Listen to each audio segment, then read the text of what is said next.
स्वागत है आपका इस वीडियो में। ये वीडियो हमने बनाई है छोटे मेडिकल स्टोर, छोटे व्यापारियों के लिए जिनको आईटीआर फाइल करना है।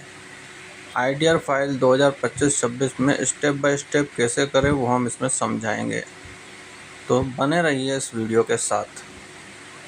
चैट जीपीटी से हम पूछेंगे इसमें 2025-26 में मेडिकल स्टोर के लिए इनकम टैक्स रिटर्न या आईटीआर फाइल कैसे करें, और उससे समझते हुए स्टेप बाय स्टेप समझाएंगे। तो पहले हम गूगल पर क्या बता रहे हैं वो देखते हैं, क्योंकि हमें तो पता ही नहीं कि आईटीआर कैसे भरता है। हमें कुछ बेसिक तो पता होना चाहिए कि हम चैट जीपीटी से क्या पूछें क्या नहीं पूछें, इसलिए पहले गूगल को देख लेते हैं।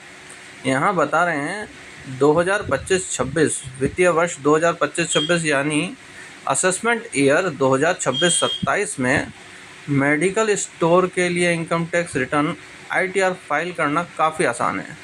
मतलब 2025-26 का आपको आईटीआर भरना है तो आईटीआर का असेसमेंट ईयर 2026-27 होगा, और यह छोटे कारोबारियों के लिए बहुत आसान कर दिया है भरना। अब इसको हम स्टेप बाय स्टेप समझेंगे।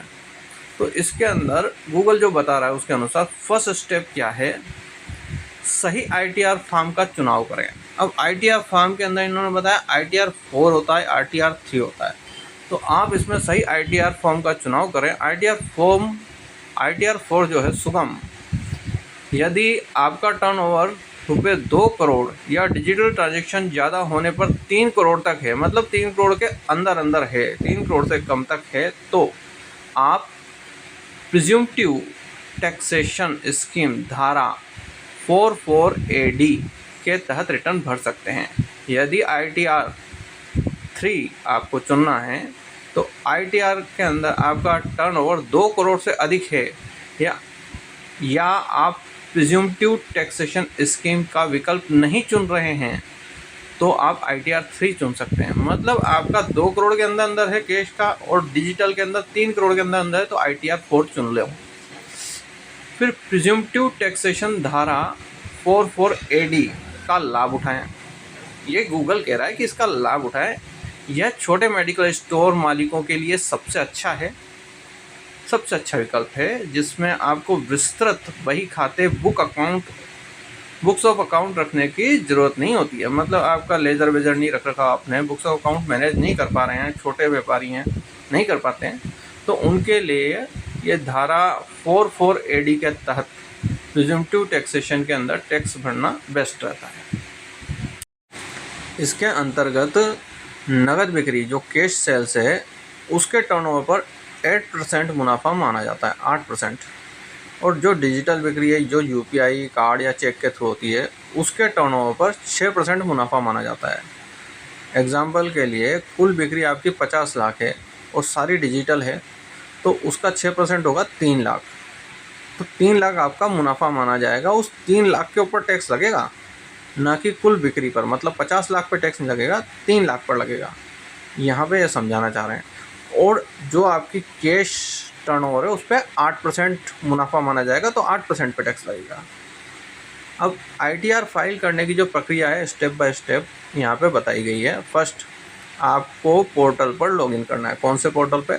Income tax e file portal पर जाएं, वहाँ पर लॉगिन करें, रिटर्न फाइल करें। उसके लिए पहले ई फाइल में जाएं, फिर वहाँ से इनकम टैक्स रिटर्न्स पे जाएं। इनकम टैक्स रिटर्न के अंदर फाइल इनकम टैक्स रिटर्न चुनें, फिर आपको शुरू करना है आगे। असेसमेंट ईयर 2026-27 चुनें। वित्तीय वर्ष 25-26 के लिए असेसमेंट ईयर 26-27 चुनना पड़ेगा। ये हुई 3 स्टेप। इन स्टेप को आपको कंटिन्यू करना है। फिर इसके बाद 4th स्टेप है फॉर्म चुनने का। आईटीआर 4 आमतौर पर मेडिकल स्टोर के लिए यही चुना जाता है। फिर आपको डेटा भरना है, अपना व्यक्तिगत जानकारी जो पर्सनल इन्फॉर्मेशन है वो भरनी है, कुल बिक्री भरनी है, टर्नओवर आपका कितना है वो भरना है, धारा 44AD के तहत मुनाफा दर्ज करें। ठीक है, 8% या 6% जो भी है आपका, मतलब कैश के लिए 8% और जो ऑनलाइन ट्रांजेक्शन उसके लिए 6%। फिर टैक्स की गणना करें, अपनी कर योग्य आय के अनुसार टैक्स की गणना करें, नई या पुरानी टैक्स रिजीम चुनें। फिर वेरिफिकेशन 7th स्टेप बताई गई है, ई वेरिफिकेशन। इसके अंदर आधार, OTP, नेट बैंकिंग आदि से रिटर्न को ई वेरीफाई करें। ये ई वेरिफिकेशन करने के बाद ये 7 स्टेप कंप्लीट हो जाती है। गूगल पे यही 7 स्टेप बताई गई है। फिर आवश्यक दस्तावेज आपको क्या क्या चाहिए? पैन कार्ड चाहिए, आधार कार्ड चाहिए, ये सबके पास होता है। पूरे साल की कुल बिक्री, सेल्स रिटर्न का रिपोर्ट। तो अगर आप छोटे व्यापारी नहीं रखते बुक्स तो नहीं है। GST रिटर्न यदि लागू हो, क्योंकि अगर आपने छोटे व्यापारी GST नंबर नहीं ले रखा तो वो भी नहीं लगेगा।